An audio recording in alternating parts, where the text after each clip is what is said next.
All right, guys, happy Monday. I get a lot of questions on these welding jigs. A lot of questions on these welding jigs. We've done some pictorial stuff in the past as far as how these things work, but I'm gonna go ahead and do a video showing you how to use our jig. It's pretty simple, really. I'm using a 4259 parts kit.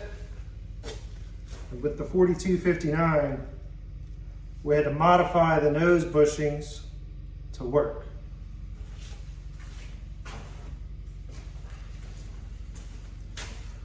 So if you look, this is an unmodified unit. Modified unit. The end washer is turned down and there's a shoulder turned here.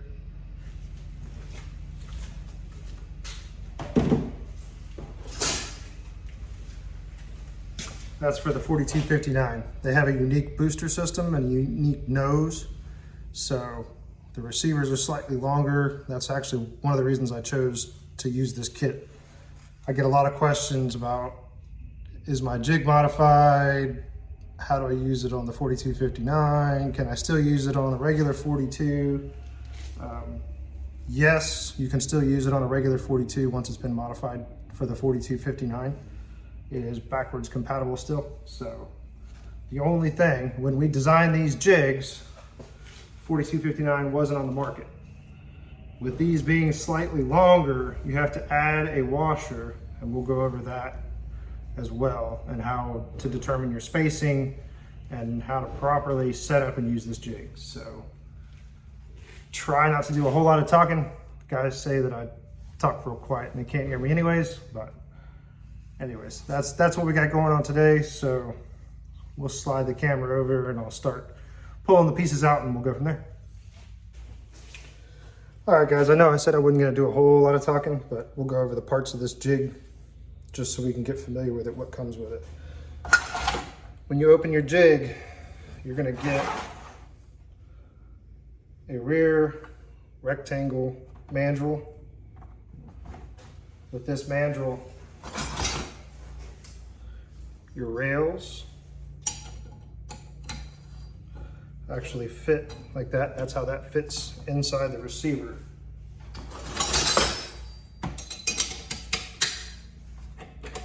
You can see this set of rails is bent. We'll have to straighten that before we can use it. So that's your rear section.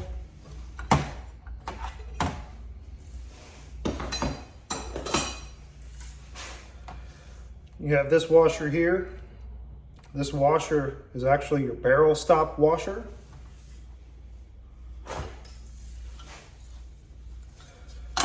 So if you look inside your shroud, you got your barrel door collar here, and just down, this slides down and clears just in between it. This guy down in there, that's your barrel stop.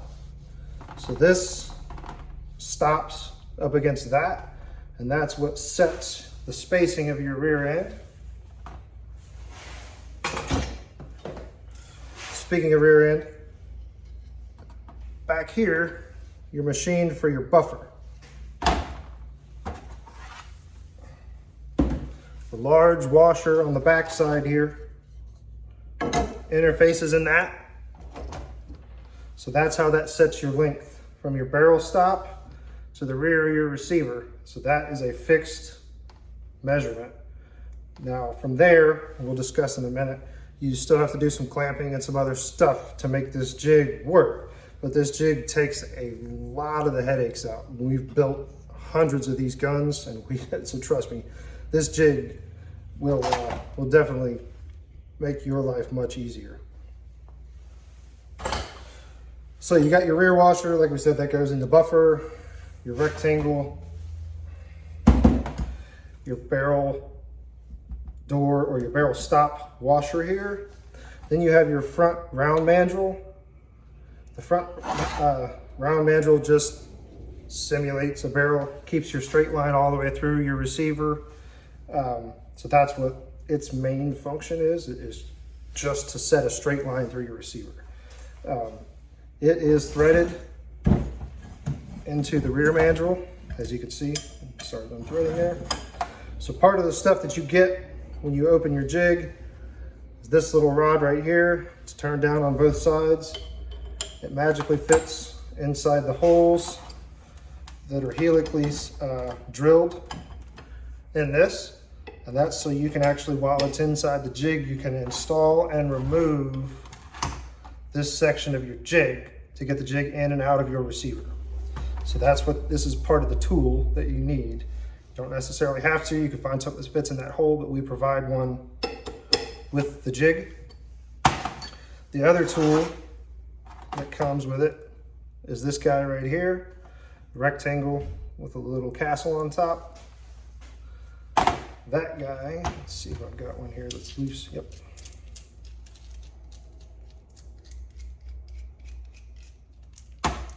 When this is all inside your receiver, inside the nose, this one's a bit tight. Anyways, when it's inside your nose, this tool interfaces like so. And that's how you thread and unthread this from the end of the mandrel.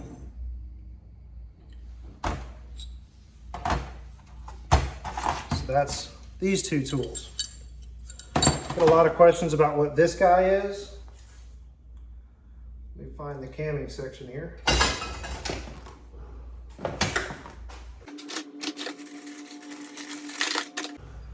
So you have your camming section. Some people mistake this as a trunnion. It's a camming section.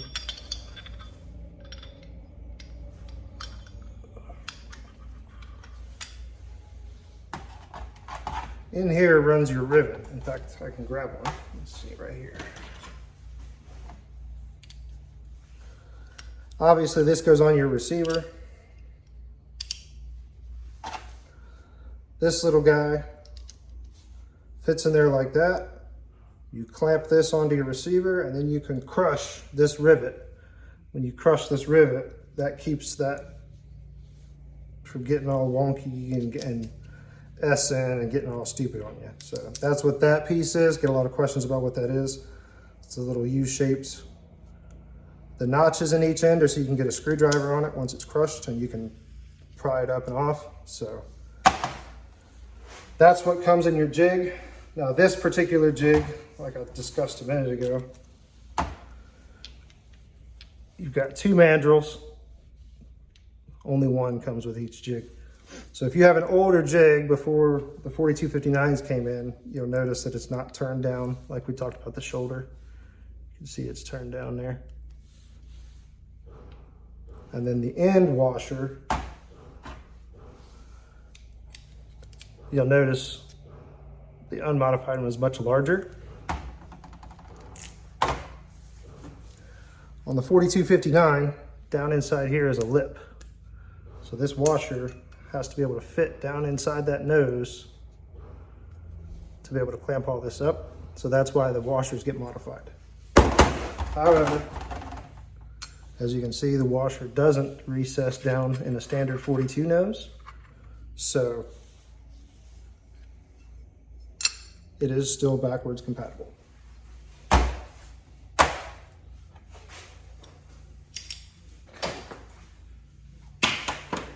All right, now that we've discussed the parts that come with it,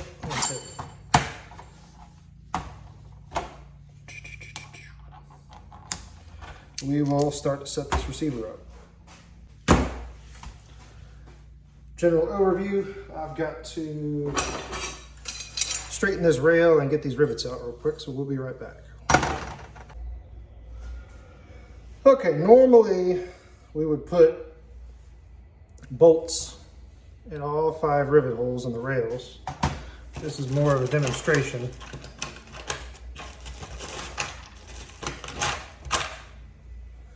So we won't be doing that, but you get the idea.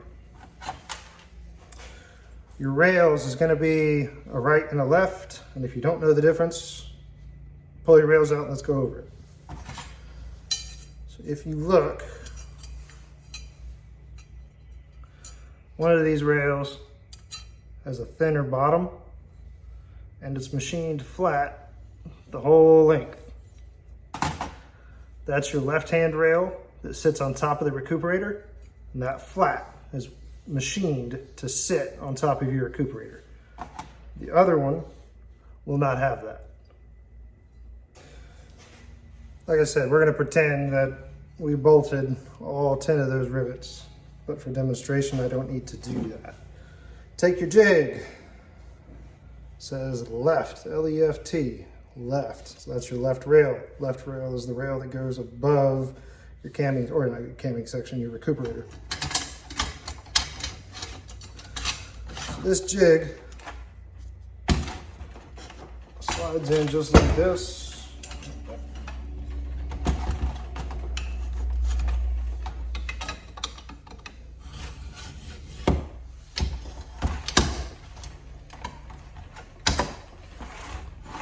All the way to the rear.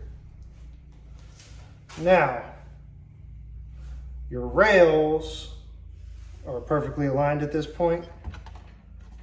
What you will have to do, these have been torch cut. This is sheet metal. Sheet metal warps when it gets hot and you do stuff like that to it. So you will have to clamp and massage and get the sheet metal around the rails to line up and everything to mesh so you can weld properly. If this is higher than this or this is higher than that, your receiver is not going to be straight and you're never going to be able to get your jig out of there when you do get it welded.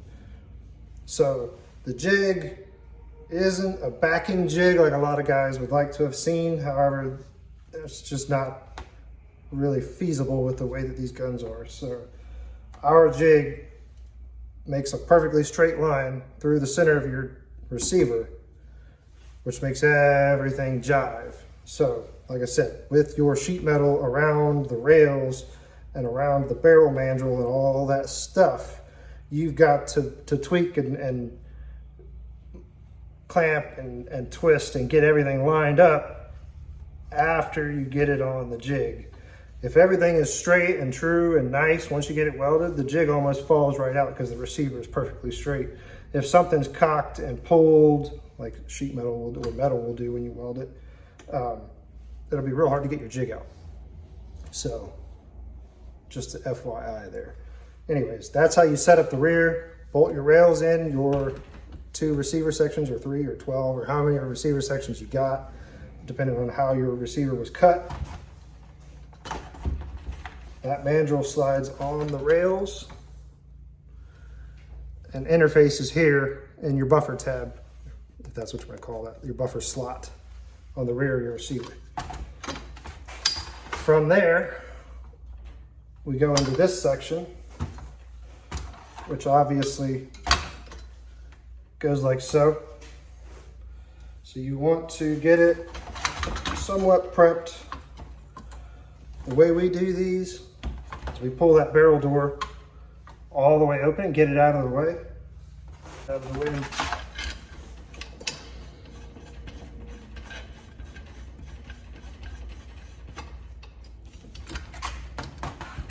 Okay, to the rear of your barrel stop.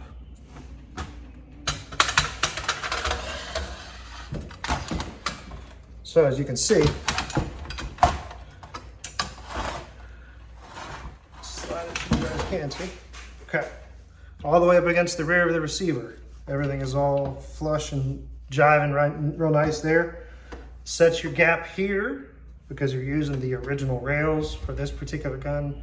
If you're not using the original rails, you can get off a little bit, but it happens, whatever. So it's set your gap, so your gaps are what they are. Like I said, you still have to tweak and get this shell squared around the jig itself. So we move on to the next section. You can see there,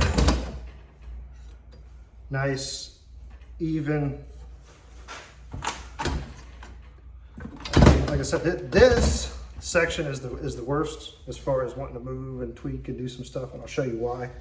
But that's how that goes. This washer up against the barrel stop. That sets your spacing. So your spacing from your barrel stop to the rear of the receiver is fixed.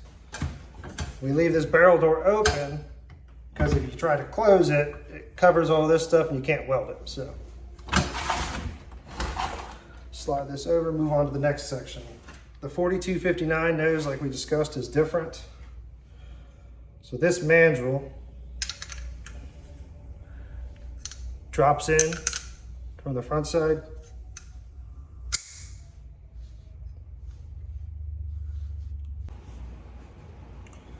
All right, flip this thing around so we can play with this end of it.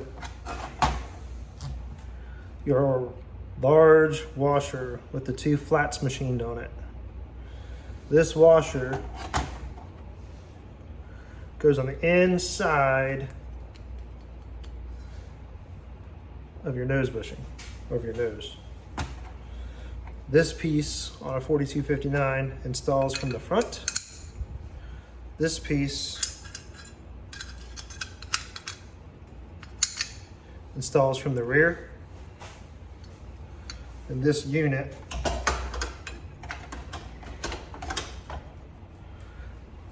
goes onto the front. You take your tool and proceed to tighten it down. Okay. We discussed the 4259 is a little bit longer. So what ends up happening here, if you tighten this bushing all the way down, this mandrel all the way down, and tighten everything all the way down, it's going to slam this gap all the way closed, which is not correct. So what you have to do,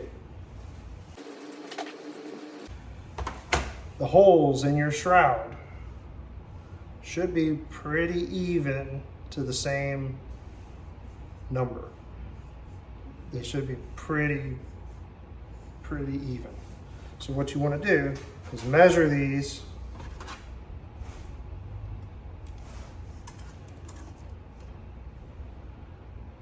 17385 is what I got there. 17395.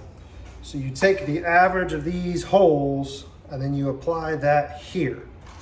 When you apply that here, it's actually going to space the nose out a little bit so that the threads aren't fully seated. What you'll want to do, whatever the difference is when this thing is all the way slammed as tight as you can get it to what it needs to be, you want to add a washer at the back side of here just before the washer at the rear of the mandrel, the one that's got the flats on it. See the little flat spots? So you want to add your shim here. What that's going to do is it's going to push your nose out, which will give you the proper gap here. Then you can weld that up.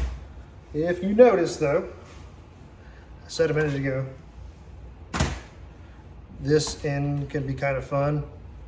Well, that's because this mandrel inside here just acts as a barrel. You know, it's just a round rod. It doesn't touch anything except for the barrel stop at the front and the mandrel in the nose, or excuse me, the barrel stop in the rear and the mandrel in the nose at the front.